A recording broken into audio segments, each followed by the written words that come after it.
I took my coworkers out for drinks, only to realize I didn't have enough money to cover the tab. Desperate, I walked up to the hottest guy in the VIP booth. Hey, can you pay this for me? I'll Venmo you later. The guy tried to play it cool. Miss, do we know each other? I snatched the drink right out of his hand. We don't. But ask your bodyguard how many times he has called me for a favor. I've saved your ass enough times. Can't you return the favor once? The man looked confused, but his bodyguard immediately covered his face with his hand. Boss, it is true. Every time you get blackout drunk, you attack anyone who comes near you, except her.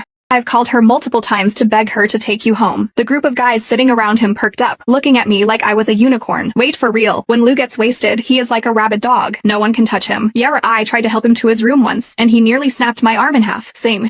They say Lou is possessed by demons when he drinks. I didn't believe it, tried to outdrink him, and ended up in the hospital for 2 months with multiple fractures. The doctor said it is hyper-defensive instinct. He trusts no one when his inhibitions are down, so he attacks on sight. What makes this girl so special? I don't buy it, unless she proves it right now. I raised an eyebrow and pulled out my phone, flashing my QR code. Sure, transfer me $500 first, and I'll give you a show. Someone actually whipped out their phone and sent me the money. Ding. Payment received. I pointed to the bar. I am gonna go pay my tab, get him wasted, then come find me. The whole booth started cheering and jeering. Only the man in the center, Luke Vance, narrowed his eyes at me dangerously. I wasn't scared. I've seen him hugging a toilet bowl. I have photos.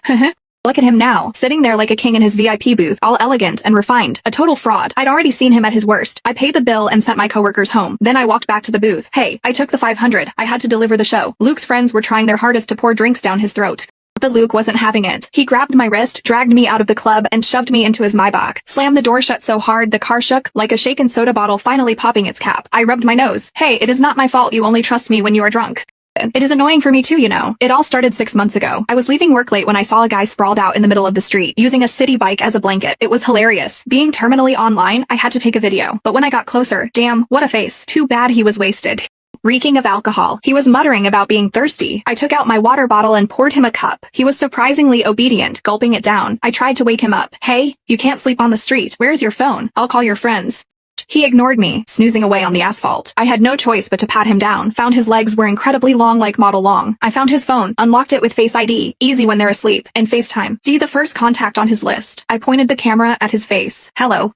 This phone's owner is sleeping on the street. If you are his friend, come get him. The guy on the other end didn't even ask for a location. He just screamed, back away from him. 5 feet. Now. I thought he was worried. I was going to rob the hot guy. I scoffed. Relax. I am not interested in drunks. I am sending you the location.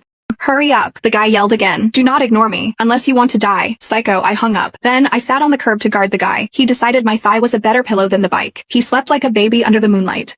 10 minutes later, the friend arrived and looked at us like he was seeing a ghost. I swore. Look, I didn't touch him inappropriately. As soon as I spoke, the guy shifted. He